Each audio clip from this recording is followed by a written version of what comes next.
A campus radio station is going to be in action. An interviewer is interviewing a man from the university for the survey. Listen to the conversation between them and circle the best answer from A, B, or C for questions 1 to 4. You now have some time to read questions 1 to 4.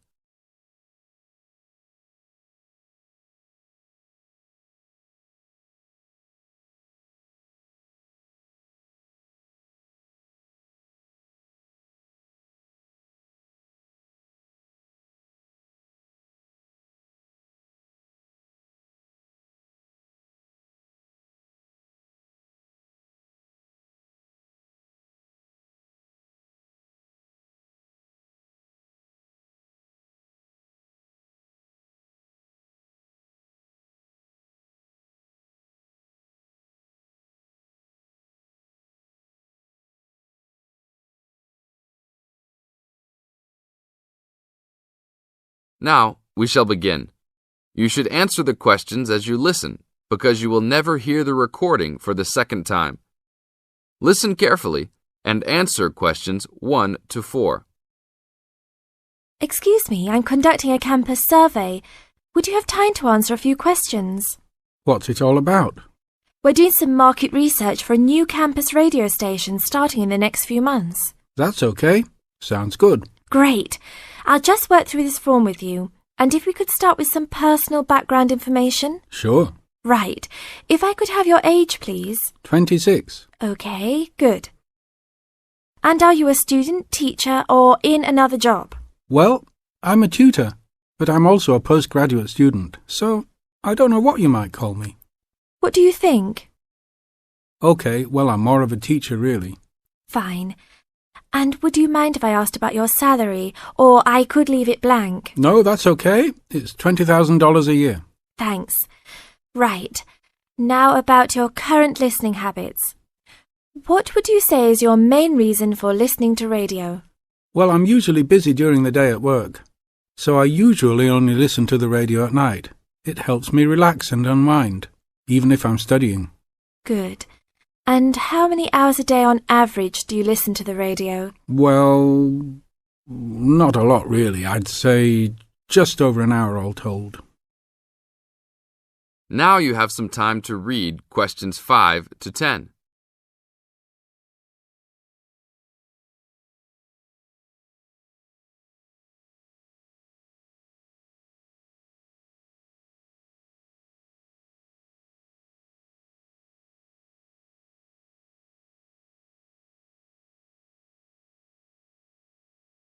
Now listen to the second part of the interview and answer questions 5 to 10.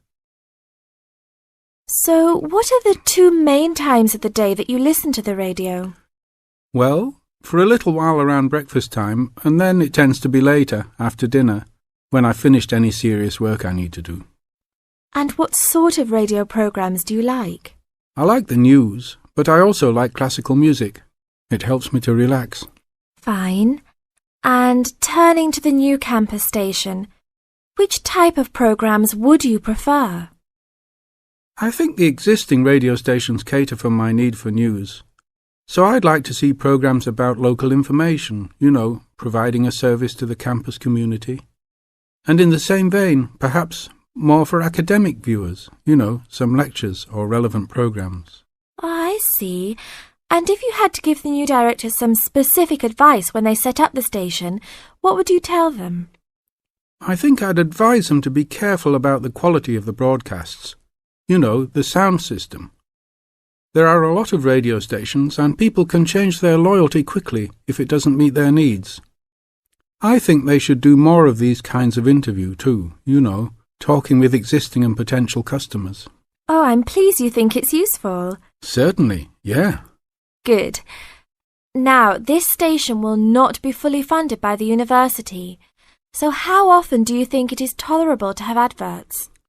I think, out of that list, I'd say every quarter of an hour. Of course, that's providing they don't last for 10 minutes each time. Oh, quite. And are you interested in attending any of the special promotions for the new station? Yes, I'd be happy to. as long as they're held on the campus or nearby. OK, I'll note that down.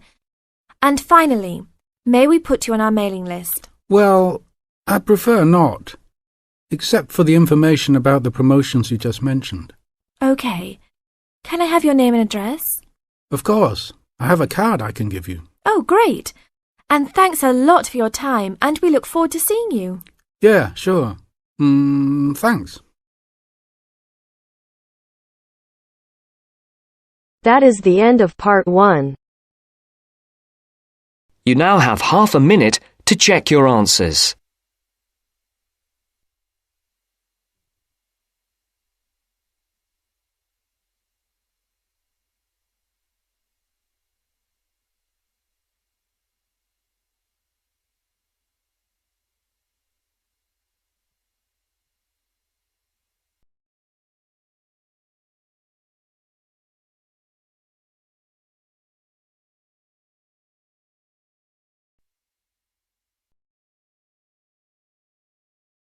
Now turns to part 2. Part 2. You will hear a tour guide giving information about a shopping district. First, you have some time to look at questions 11 to 15.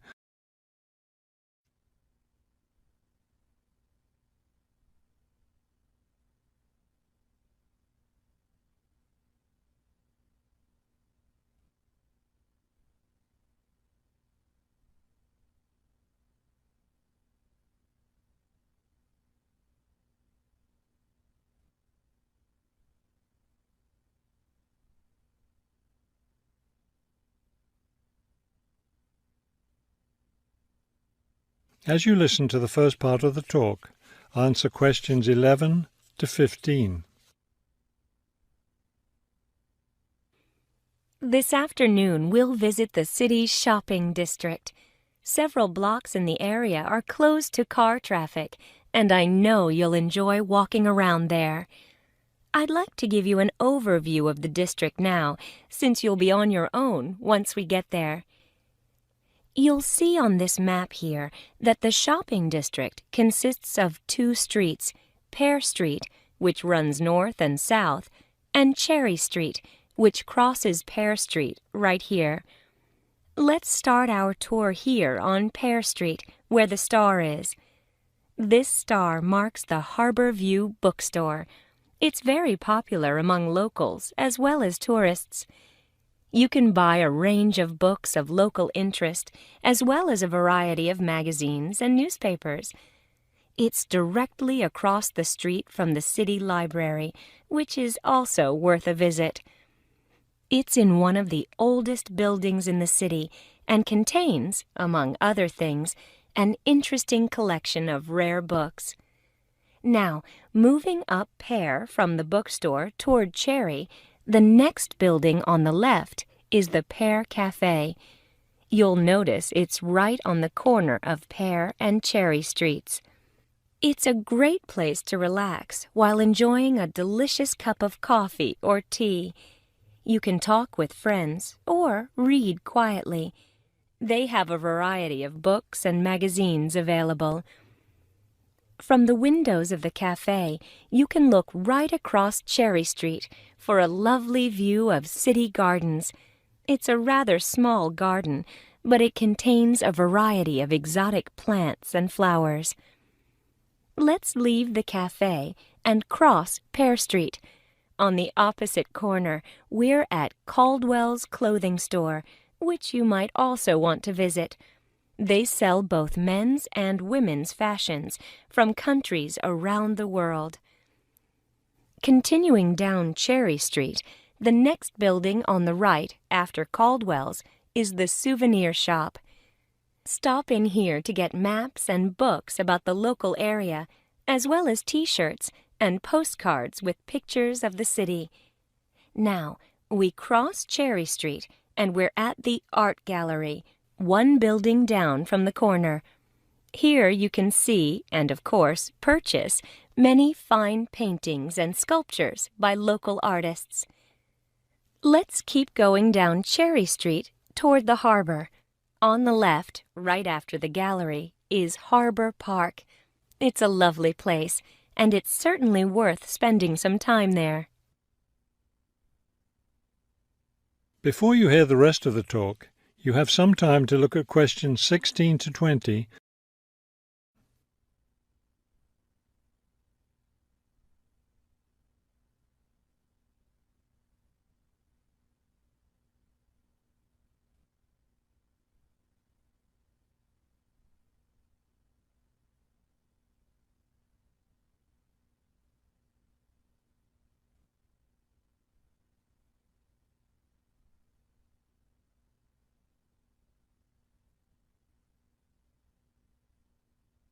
Now listen and answer questions 16 to 20. Harbor Park was built on land donated to the city by Captain Jones, a lifelong resident of this city. Captain Jones designed the park himself, and it was built in 1876. Exactly in the center of the park, a statue of Captain Jones was erected, and it's still standing there today. It shows Captain Jones on the bow of his ship. After viewing the statue, you can follow the path that goes through the woods just behind. It will lead you to a lovely garden, in the middle of which is a fountain. This is a nice place to enjoy a few quiet moments. If you still feel like walking, continue on to the far end of the garden. There, you'll find a wooden staircase, which will take you down to the harbor. You might enjoy the view of the boats from there. There's also a walking path along the water, which will eventually bring you back up to Cherry Street. You can see that there's plenty to do in this part of the city. The bus leaves at 1:30. That is the end of part 2. You now have half a minute to check your answers.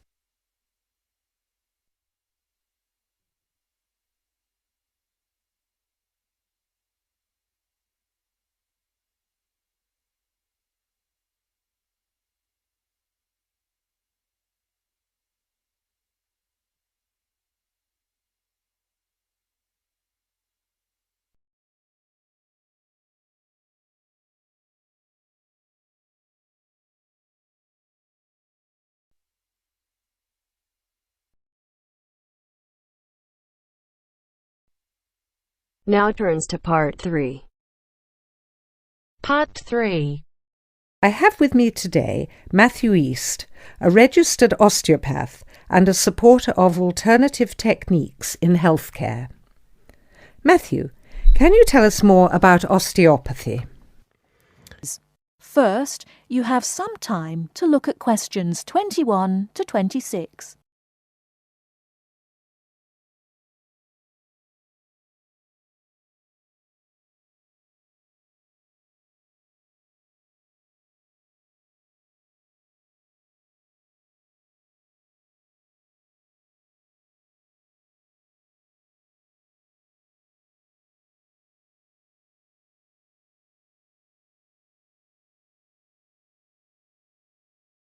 Now listen carefully and answer questions 21 to 26.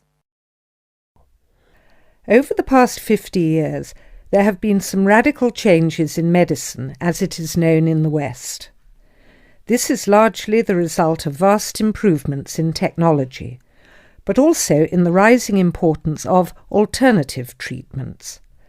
I have with me today Matthew East, a registered osteopath and a supporter of alternative techniques in healthcare. Matthew, can you tell us more about osteopathy? Well, perhaps the first thing I should say is that the term alternative is actually a little misleading, as I am referring to approaches and attitudes to health that were in common use long before Western medicine was established. I prefer the term natural. Anyway, I'll begin by telling you a little about osteopathy. Basically, osteopathy is the manipulation of muscles in order to alleviate stresses and tensions that lead to pain. Now, unlike Western medicine, osteopathy considers the whole body, not just the affected area. And this is a very important principle of natural remedies. The whole body must be considered before a course of treatment can be decided upon. You see, the aim of therapies like osteopathy is not only to repair the body, but also to get the body treating itself. And this does not come from treating the symptoms. To give an example, I recently treated a 2-month-old baby who was screaming all day and was even worse at night. The couple had taken the baby to their doctor, but the only advice they were given was that the baby would grow out of it. However, the real problem stemmed from a difficult birth, which put pressure on the baby's neck. After 10 minutes of gentle manipulation, the pressure was released, and within 20 minutes the baby was quiet and calm for the first time. This was achieved without drugs or operations.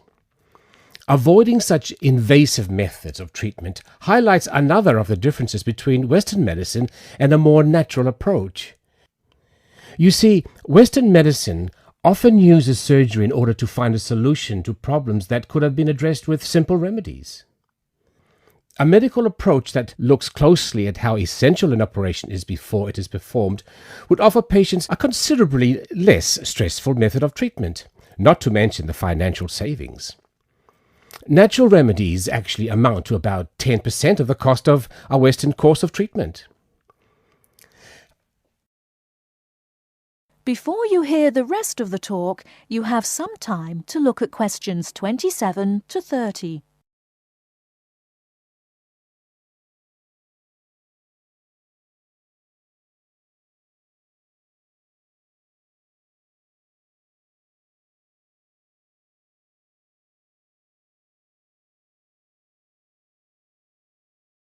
Now listen and answer questions 27 to 30. I'd like to mention the subject of surgery again a little later, but I would like to say at this point that there are those that claim that the benefits of osteopathy and herbal therapies are largely psychological, that they have not undergone the clinical trials that pharmaceuticals have. To answer that, you only need to look at the example I gave earlier of the baby that stopped crying less than an hour after treatment, but was obviously far too young to react because of purely psychological factors. Another example can be seen in the successful use of acupuncture in the treatment of animals. In response to criticism regarding clinical trials, it is worth noting that the power of pharmaceutical companies is such that, although some drugs fail the standards required of them, they are sometimes still prescribed by doctors. Moving on to another point, it should be stressed that natural remedies, in addition to having no side effects, can also be applied to any patient. Now, I'm not suggesting that the same treatments are used indiscriminately. Although natural remedies can be used with any age group, the treatment selected is very specific to the person. By this I mean that not only the general health of the patient needs to be considered, but also their habits, diet, and lifestyle in order to build a complete picture. However, I am not suggesting that we should reject Western medicine entirely. In fact, there have been occasions when I have referred patients to their doctor, as I felt that in those cases it was the most suitable course of action. There are many situations in which it is by far the best option. Take emergency surgery, for example. Obviously, more natural remedies do not provide the speed required in such cases. The best solution would therefore be an open-minded combination of the two forms. Well, thank you very much, Matthew. That was a very interesting insight into natural treatments. Next week we'll be inviting Dr. Moore. That's Moore, onto the programme to argue his case as a doctor. Until next week, then, goodbye. That is the end of part 3. You now have half a minute to check your answers.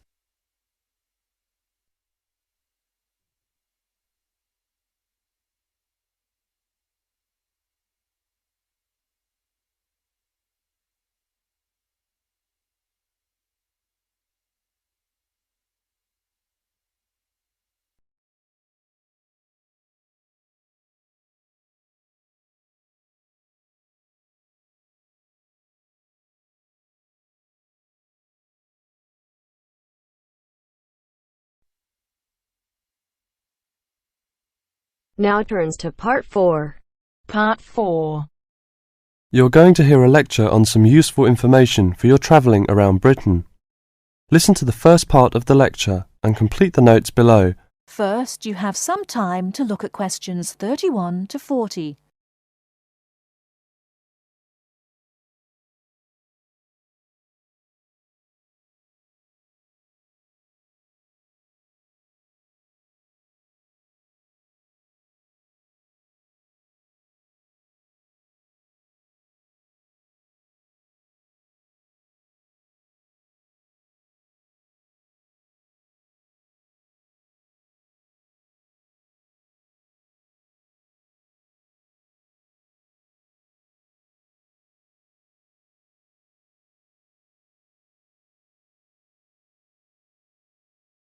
Now listen carefully and answer questions 31 to 40.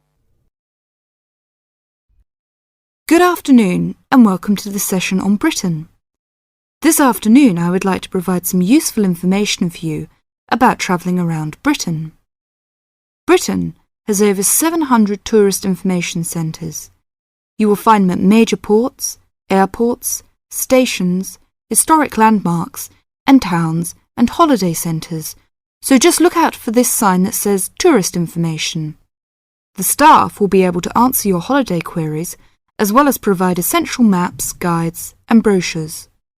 Tourist information centres at major ports and airports in London and addresses of British Tourist Authority European offices are all listed on the Tourist Information Centres. Now let's talk about the telephone in Britain. You know, Britain is well supplied with public telephones. Street kiosks take 10-pence coins. In city centres, mainline railway stations, airports, and central London underground stations, payphones and card phones are in operation. For the latter, small plastic phone cards are used, and these come in 10, 20, 40, 100, and 200 units, and can be bought at post offices, news kiosks, station bars, and shops where the green and white card phone sign is displayed. When using the different public telephone systems, make sure you read the dialling instructions carefully. Now, let's see the banks in Britain. There are 24-hour banks at London's two main airports. One is Heathrow and the other is Gatwick. Otherwise, banks are normally open from 9:30 to 15:30 hours, Monday to Friday. Barclays Bank and National Westminster Bank offer a Saturday morning service at some of their branches. National Jaro Bank has 42 bureaux de change located in post offices throughout the country in main tourist areas. Opening hours are 9 o'clock to 17:30 weekdays, 9 o'clock to 12:30 Saturday mornings. One exception to this is the Trafalgar Square office, whose opening hours are 8 o'clock to 20 o'clock weekdays and Saturdays, and 10 o'clock to 17 o'clock on Sundays. The bureau de change services are available to overseas visitors. Visitors can change their money there. You can also change money at bureau de change, large hotels, department stores and travel agents. Be sure to check in advance the rate of exchange and the commission charged, as these vary considerably.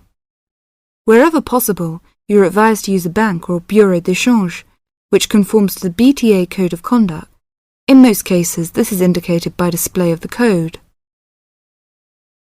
That is the end of Part 4. You now have half a minute to check your answers.